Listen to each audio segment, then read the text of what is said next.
আসসালামু আলাইকুম। আজকে আমি রান্না করব সবার পছন্দের একটি খাবার, পাটির শাক দিয়ে ডাল। তো চলুন শুরু করি। এখানে আমি ৩ রকমের ডাল নিয়ে নিয়েছি। ডালটাকে আমি পানি দিয়ে ভিজিয়ে রাখবো ১০ মিনিট। তো চলুন, এখন আমি পাটির শাকটা বেছে নিয়েছি। দেখুন কিভাবে বেছেছি, আমি ডাঁটা একদম রাখিনি। এই দেখুন, এভাবে আমি পাটির শাকটা কুটে নিয়েছি, আপনারাও নিবেন। আমার ডালটা ধোয়া শেষ, তাই আমি এখানে নিয়ে এসেছি। আমি একটা প্রেসার কুকার নিয়ে নিব। প্রেসার কুকারে আমি ডালটা ঢেলে দেব। প্রেসার কুকারে দিলে অনেক ভালো হবে। ৩টা বোম্বাই মরিচ নিয়ে নিয়েছি, এটাকে ভালো করে ছেঁচে আমি পানি দিয়ে নিয়েছি। ১ চামচ হলুদ এবং ১ চামচ লবণ দিয়ে আমি প্রেসার কুকারটা ঢেকে দিব। আমি চুলায় বসিয়ে দিব। আমি ৫টা সিটি দিব। পরপর ৫টা সিটি দিলে, এভাবে রান্না করলে রান্নার প্রসেসটা খুব তাড়াতাড়ি হয়। বাড়িতে আত্মীয়স্বজন কিংবা অতিথি আসলে খুব তাড়াতাড়ি রান্না করা যায়। সময় কম হাতে এভাবে রান্না করলে খুব তাড়াতাড়ি রান্না করতে পারবেন। আর রান্নাটা অনেক সুন্দর, অনেক সুস্বাদু হবে। বাসায় ট্রাই করবেন। খুব স্বল্প সময়ে আমি রান্না করব। তো আমার হয়ে গেছে ৫টা সিটি। এখানে আমি ঘুটনি নিয়ে নিয়েছি, এটা দিয়ে আমি ঘুটে নিব।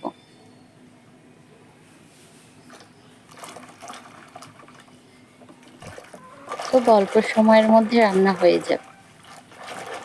আমি ভালো করে ঘুটিয়ে নিব।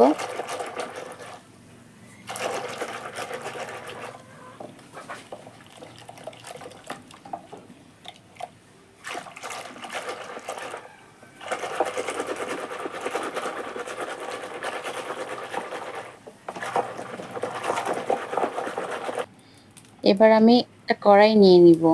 আপনারা পর্যাপ্ত পরিমাণ পানি আগেই দিয়ে নেবেন। আমি এখানে তেল নিয়ে নিয়েছি। একটা রসুন নিয়ে নিয়েছি, আস্ত একটা রসুন। এটা আমি আগে দিয়ে দেব, কারণ পেঁয়াজের আগে রসুন দিলে, রসুনটা হালকা একটু ভেজে নিলে দুইটার কালারই একরকম হয়। আমি রসুনটা একটু আগে দিব, তারপরে পেঁয়াজ দিব।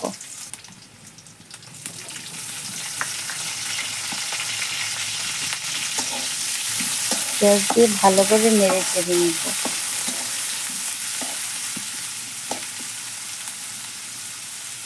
ততক্ষণে নাড়বেন যতক্ষণ ব্রাউন কালার না হয়। দেখেন আমার পেঁয়াজ আর রসুনের কালারটা কিন্তু একই আসছে। তো চলুন আমি ডালটা ঢেলে নিচ্ছি।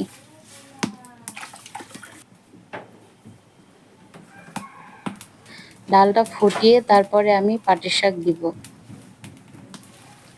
ডালটা আমার ফুটেছে অনেকবার, তাই আমি পাটির শাক দিয়ে নিচ্ছি।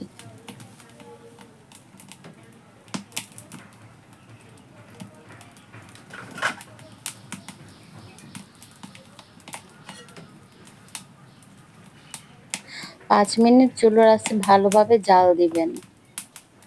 জালটা লোতে দিবেন, লোতে একটু ৫ মিনিট দিবেন। ফোটানোর পরেও একটু রাখবেন। ডালটা যখন ঘন হয়ে আসবে তখন উঠিয়ে নেবেন। পাটির শাকটা ট্রাই করে দেখবেন সিদ্ধ হয়েছে কিনা। শাকটা সিদ্ধ হলেই উঠিয়ে নেবেন। আমার শাকটা সিদ্ধ হয়ে আসছে। আমি ডালটা একেবারেই ঘন করব না, মিডিয়াম রাখবো। আমার রান্না হয়ে গেছে। তো চলুন এখন পাত্রে নিয়ে নিই। দেখুন কত সুন্দর হয়েছে। একেবারেও ঘন না, আবার একেবারেও পাতলা না, মিডিয়াম রেখেছি আমি। আমার ভিডিওটি ভালো লেগে থাকলে চ্যানেলটি সাবস্ক্রাইব করে দিবেন। আর আপনারাও বাসায় ট্রাই করে দেখবেন। ধন্যবাদ সবাইকে।